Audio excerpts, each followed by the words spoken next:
Halo, welcome back to CBC, welcome back to Chelsea Bola Channel. Happy Sunday, enjoy the weekend guys.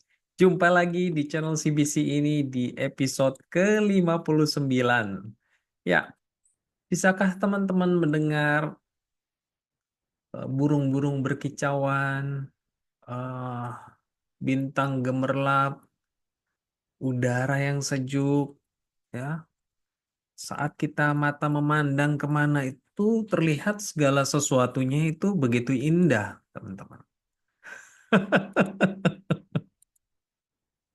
Yes, finally guys ya. Setelah 2 tahun kita tidak pernah merasakan momen seperti ini, pasca kepindahan transisi owner ya. Tapi sekarang kita kembali merasakan hal itu ya. Kita nampaknya sudah terlalu lama ya teman-teman ya. Menunggu perasaan ini untuk kembali terjadi setelah kita memenangi Champions League di tahun 2022. Hmm, Perfect timing ya untuk match di mana match ini dimulai di awal malam hari kemarin, yaitu sore hari sekitar setengah 7, sehingga kita itu bisa menghabiskan malam minggu kita jam mulai ya setengah 9 udah selesai pertandingan.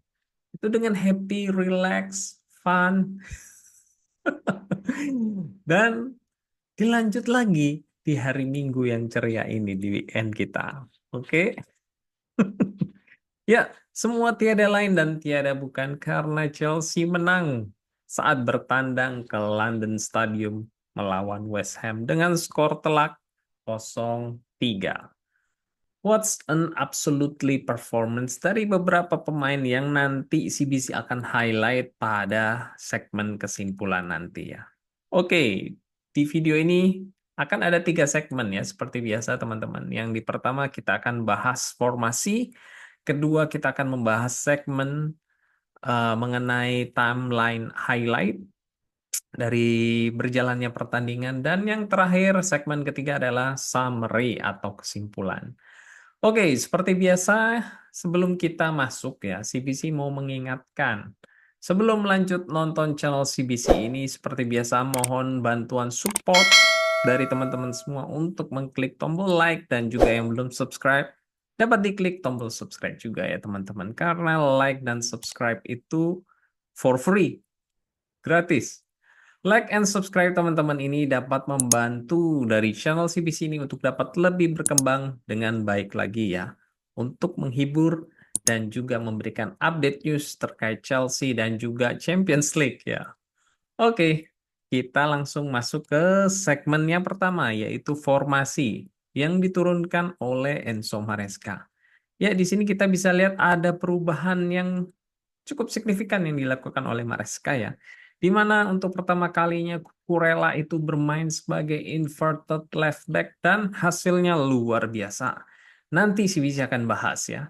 Kita bisa lihat Sanchez ini tentu bermain sebagai goalkeeper, kemudian surprisingly Tosin itu akhirnya turun ya teman-teman bersama Colwill untuk mengawal lini di belakang dengan Fofana yang kembali mengisi ke posisi naturalnya yaitu right center back, sedangkan Caicedo dan Enzo Fernandez menjadi double pivot di attacking midfielder ada Cole Palmer, dan di wing di winger kanan itu ada Madueke, di winger kiri itu kita seperti prediksi bersama-sama Jadon Sancho turun ya teman-teman sebagai starter, dan juga Jackson kembali dipercaya sebagai striker yang dimana big question mark buat teman-teman, termasuk CBC juga ya.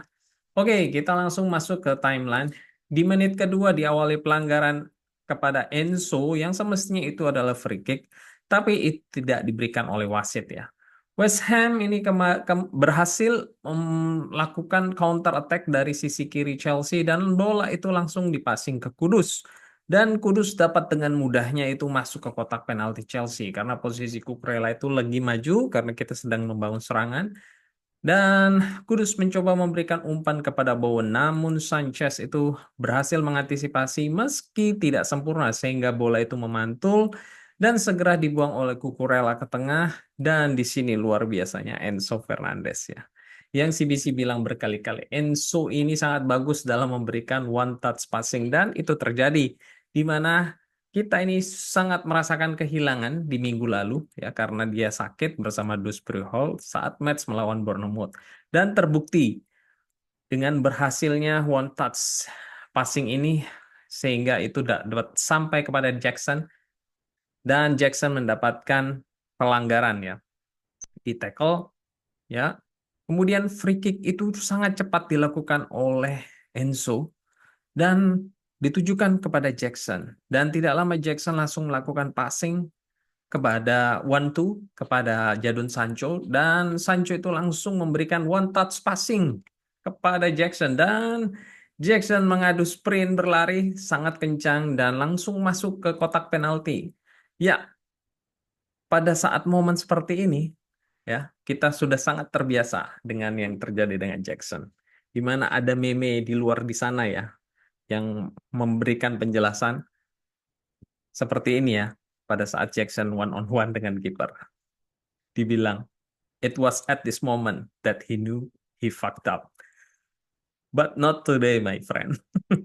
Jackson is back ya. Itu berhasil mengubur gol pertama buat Chelsea dengan skor 0-1 ya. Kemudian di menit ke-10 diawali pergerakan terobosan oleh Colwill yang luar biasa, dikawal dua orang ya, hingga terjatuh, dan Cucurella dapat memanfaatkan bola liar dari West Ham itu untuk memberikan umpan terobosan ke Jackson, dan Jackson berhasil lagi-lagi membuat sprint ke kotak penalti dari West Ham sebelum dia berhasil memberikan umpan kepada Cole Palmer. Namun sayang sekali semestinya itu dapat terjadi gol oleh Cole Palmer bila tendangannya itu tidak melebar, dan Jackson semestinya mendapatkan satu assist dari hal ini ya, teman-teman. Oke. Next di menit ke-17 ya, passing dari Cucurella itu kepada Caicedo, dan Caicedo itu melakukan back pass ke Colwill ya. Colwill langsung memberikan back pass ke Enzo. Kemudian Enzo lagi-lagi menunjukkan kualitas one time passingnya ke Caicedo. Dan Caicedo dengan cerdik langsung memberikan breakthrough passing ke Jackson. Dan dengan kualitas sprintnya, lagi-lagi Jackson ini berhasil berlari terdepan dan menceploskan gol kedua sehingga skor menjadi 0-2 untuk Chelsea ya, teman-teman. Brilliant finishing dari Jackson ya. Brilliant quality. Oke, menit ke-23 West Ham ini hampir mencetak gol dari Bowen. Untung saja itu tendangannya melambung jauh. Kemudian di menit ke-30, West Ham membangun serangan dari sisi kanan Chelsea, dan thanks to Fofana, umpan 1-2 dari West Ham itu dapat diantisipasi dengan menahan sedikit dengan sentuhan tangannya sehingga terjatuh. Namun VAR dan wasit mengatakan tidak ada pelanggaran ya, mengingat sentuhannya itu tidak ekstrim dan pemain West Ham sendiri itu yang mudah terjatuh. Hal ini pun mendapat protes dari pelatih West Ham fourth official ya teman-teman. Namun tidak digubris ya. Jadi match games terus terus berlanjut ya. Kemudian di menit ke-31 West Ham kembali melakukan serangan ya. Berhasil mengirimkan umpan ke Kudus yang di man marking oleh Enzo dengan cukup baik. Namun berhasil lolos dan mencetak gol. Untungnya gol tersebut itu offside ya. Well done Enzo Fernandez melakukan man marking kepada Kudus dan juga membuat offside trap ya. Ya, di sini kita bisa lihat ya, Kudus itu di man marking oleh Enzo. Untung saja dalam melakukan man marking dia tidak melupakan offside trap ya, sehingga dapat berjalan dengan baik. Skor masih tetap 0-2 untuk Chelsea. Next di menit ke-36 ya, Fofana itu mengirimkan umpan terobosan ke Madueke. Kemudian Madueke terlihat mendribbling bola terlalu lama ya. Kemungkinan sekitar 4-5 detik ya. Padahal kita bisa lihat di sini semestinya dia itu bisa memberikan umpan kepada Cole Palmer. Namun lagi-lagi dia menggoreng bolanya itu terlalu lama dan berusaha menggocek bola dan melakukan shooting, dan hasilnya melebar ya teman-teman. Oke, jangan kesel dulu ya. Nanti kita akan bahas di segmen eh, summary ya. Karena ini masih di segmen timeline, jadi kita move ke menit selanjutnya, yaitu di menit ke-40. Serangan kembali dari sisi kiri Chelsea diawali Kudus eh, yang mengirim passing ke tengah, namun antisipasinya itu dari Colwill tidak sempurna sehingga bola itu jatuh ke West Ham. Namun untung saja syuting bola datarnya itu dapat diantisipasi oleh Sanchez. Kalau tidak salah yang syuting itu adalah Bowen ya. Jadi bola syutingnya itu mendatar dan bisa diantisipasi dengan baik oleh Sanchez. Ya, give credit to Sanchez. Hingga jeda babak pertama skor masih 0-2 untuk Chelsea dan sementara Chelsea berada di peringkat kedua di klasmen Premier League ya di bawah Manchester City di mana CBC tadi malam itu memposting ya teman-teman dan sudah thank you sudah memberikan komen ya kepada teman-teman semua. Oke, kita masuk ke babak kedua. West Ham ini langsung meningkatkan penetrasi dan intensitasnya di mana di menit ke-46 itu dimulai dari Bowen ya kepada Kudus dan Kudus dari sisi kiri dari Chelsea itu mencoba mencari celah dari Cucurella. Namun Cucurella itu berhasil melakukan intercept. Ini sangat luar biasa ya. Dan itu bola jatuh ke Sancho dan langsung memberikan passing kepada Enzo ya. Dan Enzo mengirimkan umpan ke Jackson. Kemudian Jackson itu melakukan one touch passing kepada Caicedo. Tanpa berlama-lama Caicedo pun langsung melakukan one touch breakthrough kembali kepada Jackson. Dan kembali counter attack Chelsea berjalan di mana sprint Jackson ini dapat membuat panik dari para pemain West Ham. Dan good decision dari Jackson yang mengirimkan umpan kepada Palmer bukan ke Madueke di sisi sebelah kanan. Dan terlihat Palmer terus melaju untuk melakukan dua kali sentuhan dan langsung syuting sehingga menghasilkan gol Chelsea yang mengubah skor menjadi 0-3 ya. Wow, such an quality finishing dari Cole Palmer. Wow, such a quality finishing from quality player.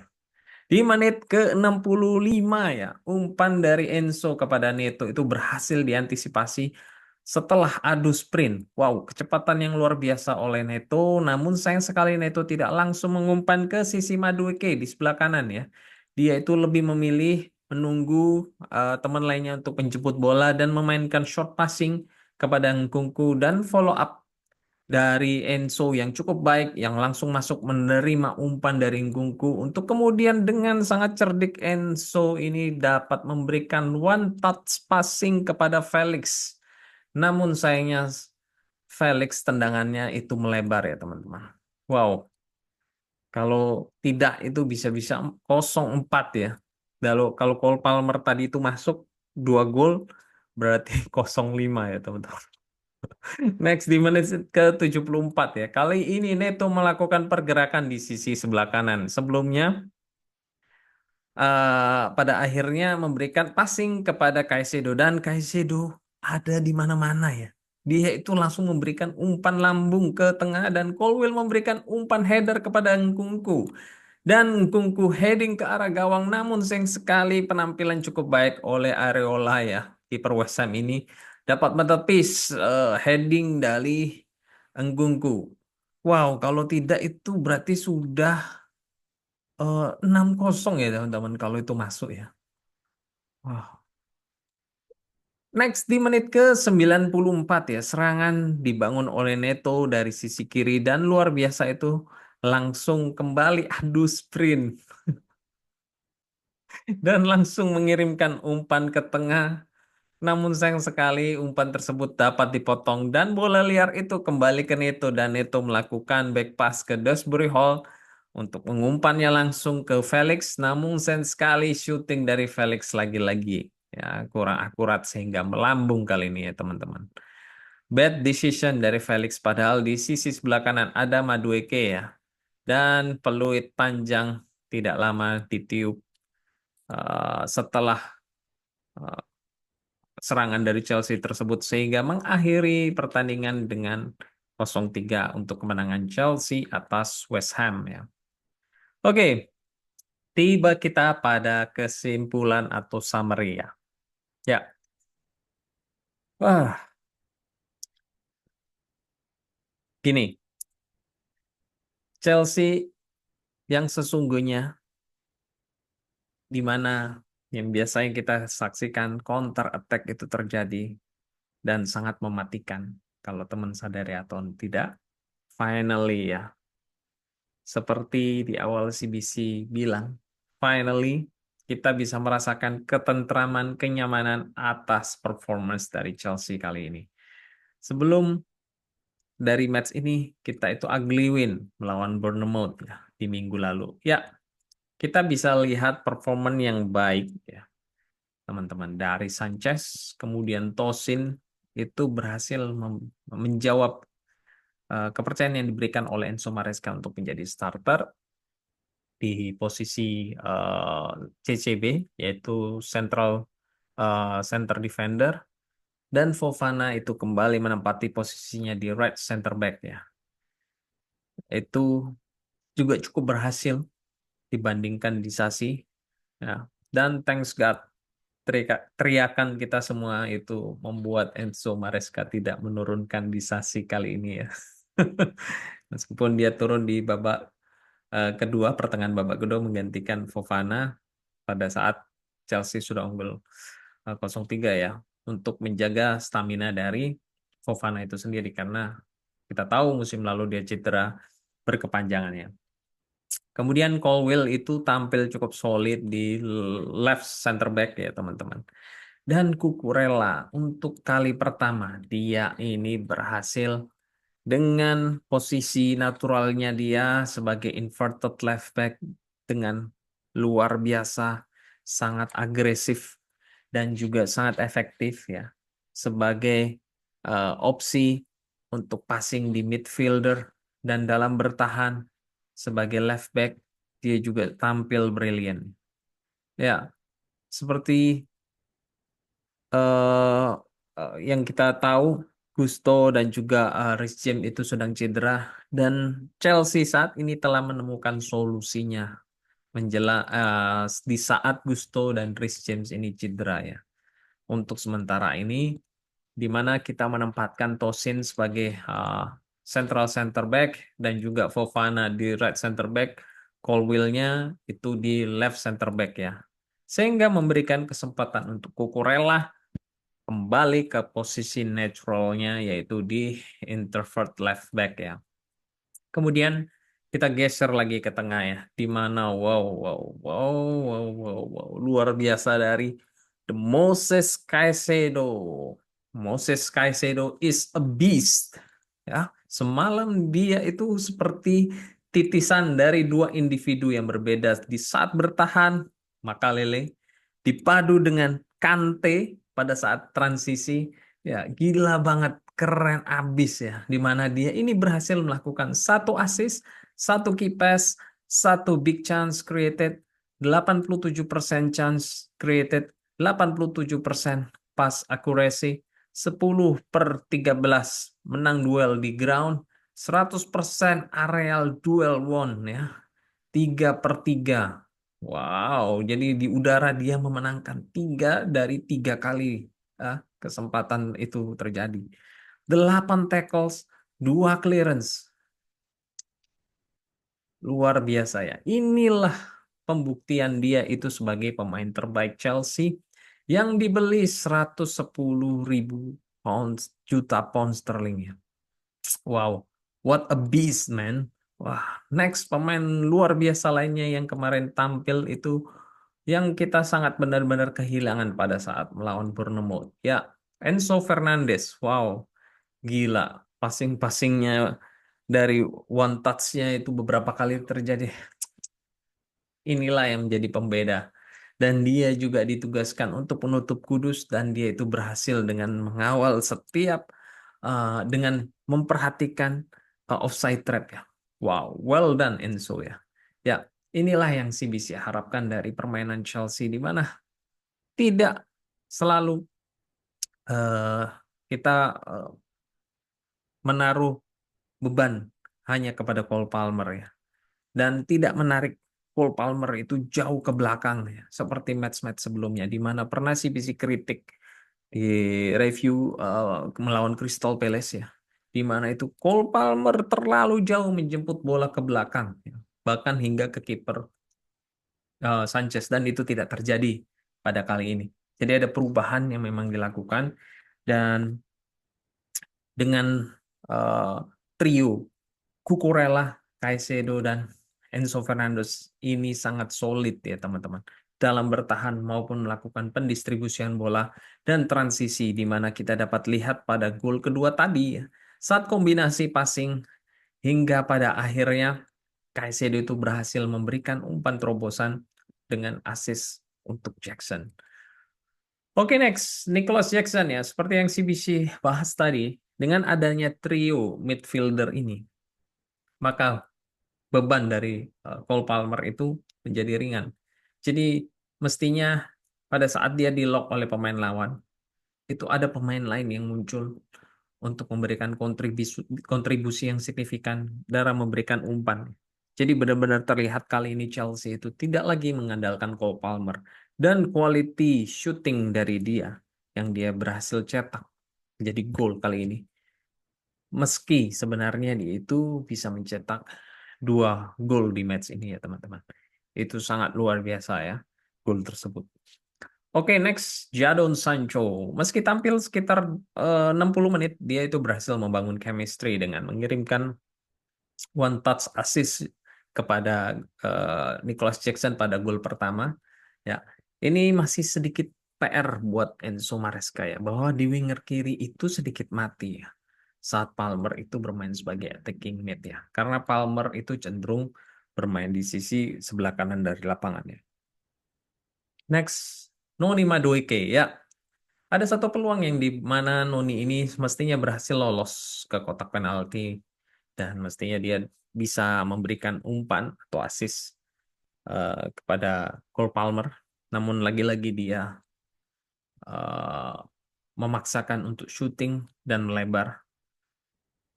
Setelah itu kita melihat Noni Madueke itu tidak terlihat pada match ini. Mungkin ada yang bertanya kenapa nggak diganti ya Madueke. Ya, pendapat CBC itu tidak penting lagi ya, karena Chelsea itu sudah menang 3-0. Jadi biarlah ya dia di lapangan mengasah ketajamannya. Lagian nanti di hari Rabu dini hari di Carabao Cup sudah pasti dia tidak akan menjadi tim utama dan menjadi tim cadangannya. Karena nanti lawan dari Chelsea adalah Buro ya, yang turun kemungkinannya itu adalah tim B dari Chelsea, eh, sehingga sehingga tim utama dari Chelsea ini eh, dapat menghemat energi mereka sepanjang minggu ini untuk match minggu depan, yaitu menghadapi Bournemouth ya teman-teman. Oke, next, Nicholas Jackson ya, pemain yang satu ini akhirnya dia membuktikan dirinya untuk menjawab kritik yang selama ini meragukan dirinya. Setelah banyaknya peluang emas di depan gawang yang terjadi berkali-kali, mulai dari match Manchester City di depan gawang, ya, menerima umpan lambung bola, tapi dia miss. Kemudian membuktikan diri dengan mencetak gol pada saat match melawan Wolves dan juga Crystal Palace, meski dia juga di match-match tersebut melewatkan beberapa kesempatan emas ya, termasuk saat melawan Bournemouth di minggu lalu ya. Seperti saran CBC di beberapa episode yang lalu ya, teman-teman. Ya, kepada Enzo Maresca. Untuk Enzo Maresca itu perlu melakukan latihan khusus untuk Jackson one on one dengan kiper. Jadi sepertinya sudah dapat sudah dilakukan dan sudah dapat berjalan dengan baik. Sehingga kita bisa lihat dia itu tampak dingin dan sukses mengkonversi gol saat posisi one on one dengan kiper di match kali ini. Oke, dengan ini kita berharap match-match berikutnya ya, tentu CBC dapat menempatkan posisi striker yang terlintas pertama kali di kepala atau di pikiran CBC adalah Nicholas Jackson. Tentu saja. Dan kita berharap performa Jackson ini sebaik ini ya di setiap minggunya. Oke, meskipun tidak mencetak gol tidak apa-apa, tapi paling tidak dia terlibat dalam created chances, terlibat dalam membuat assist ya. Karena membuat gol tiap minggu itu hal yang sulit dan hampir sangat mustahil ya teman-teman. Oke, next dari para pemain pengganti CBC cukup menyayangkan performance dari Felix yang mendapat 2 kali kesempatan emas untuk mencetak gol, tapi kualitas syutingnya ini perlu diperbaiki ya teman-teman. Karena syutingnya yang pertama itu ada melebar, yang kedua itu melambung. Ya, kita ini berharap dapat diberikan training khusus buat Felix dalam hal syuting, sama halnya dengan Jackson yang berlatih one on one dengan kipernya.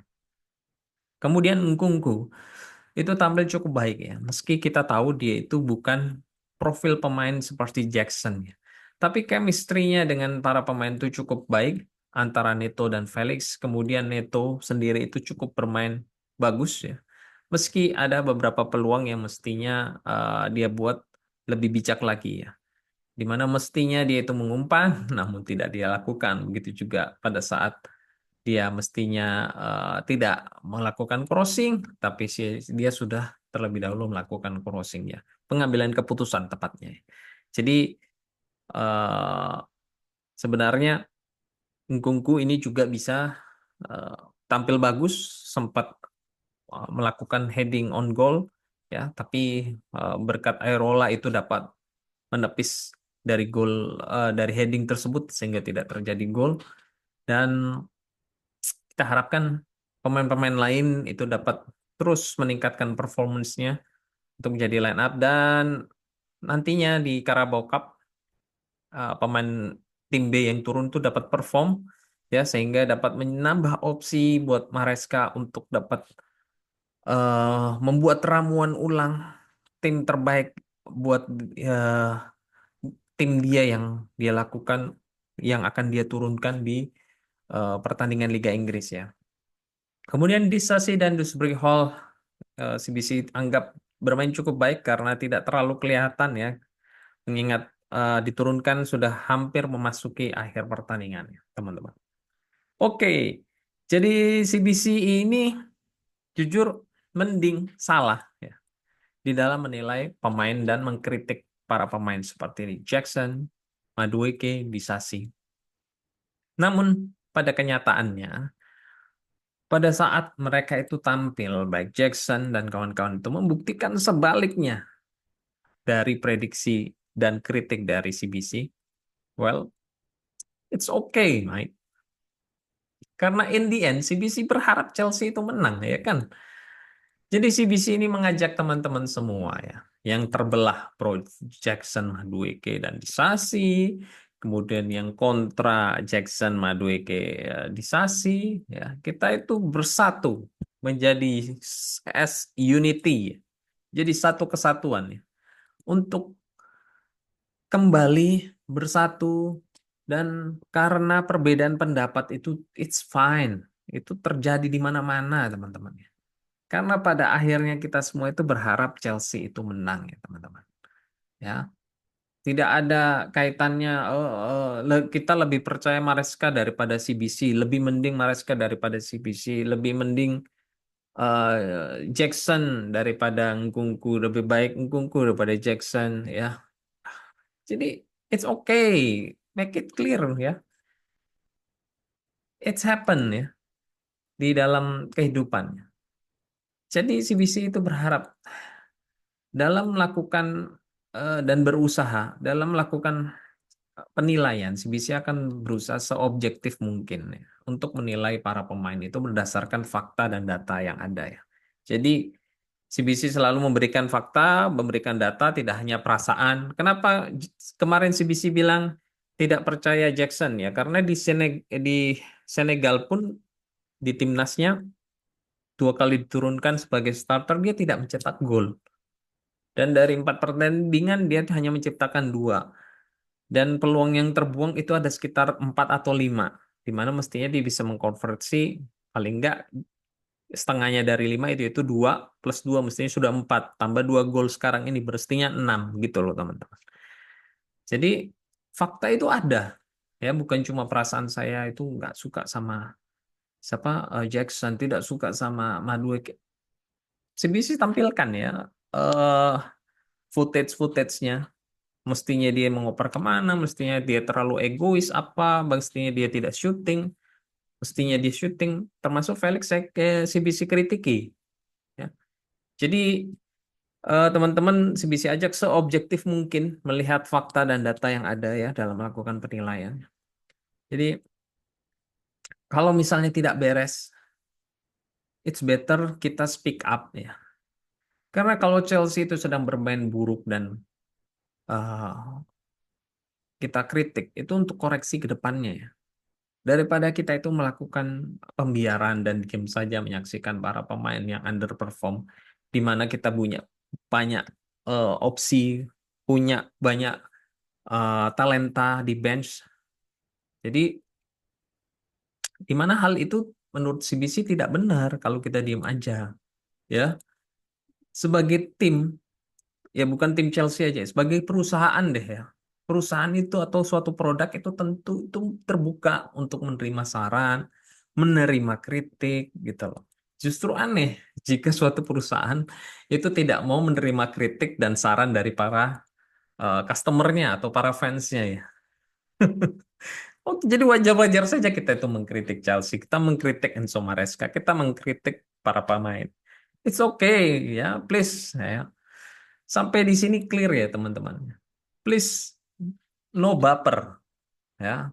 Kita bersatu sebagai unity. Yang penting Chelsea ini kita sama-sama pinginnya menang. Itu aja. Itu poinnya di situ. Kita mengkritik, memberikan saran. Endingnya kita berharap Chelsea itu menang. That's it. Gak ada lagi. Ya masa kita sebagai eh, eh, pendukung Chelsea itu, wah pemain yang diturunkan nggak sesuai selera kita, nggak sesuai apa yang kita mau, kalah aja deh Chelsea ya kan yang nggak kayak gitu teman-teman. Jangan seperti itu, gitu. Kita mau pemain siapapun yang diturunkan, kita apresiasi, kita berikan kesempatan, kita berikan analisa, kita evaluasi apa yang harus diperbaiki, semestinya bagaimana, meskipun kita tidak melihat ya di training ground itu seperti apa, tapi yang sudah kita lakukan analisa melalui statistik mereka di performance mereka di match Chelsea, performance mereka di timnas mereka, ya kan, performanya seperti itu aja yang kita bisa nilai karena kita nggak ada di situ untuk di training ground gitu loh teman-teman ya. Just remember ya, no matter what happen, kita tetap mendukung Chelsea ya. Menang kalah, kita kritik, kita puji, kita berikan saran ya. Eh, Apapun perbedaan pendapat, remember once blue, always blue. Oke, that's all di episode ke-59 kali ini. Thank you for watching. Happy Sunday. Have a nice weekend. Don't forget to support channel CBC ini dengan subscribe, like, dan share. Thank you so much for your support. Have a nice day. Take care and keep the blue flag flying high. Come on, you blues.